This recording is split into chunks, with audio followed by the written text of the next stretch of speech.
It is February 2019, and after unusually mild January, we finally have a fairly solid winter here in Metchosin, Vancouver Island, BC. 3 episodes of power outages already, some of them lasting for days.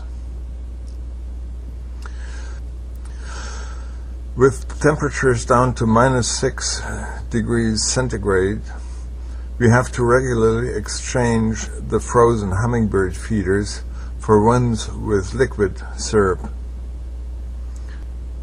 It seems to be worth it, as the hummers are taking it up eagerly.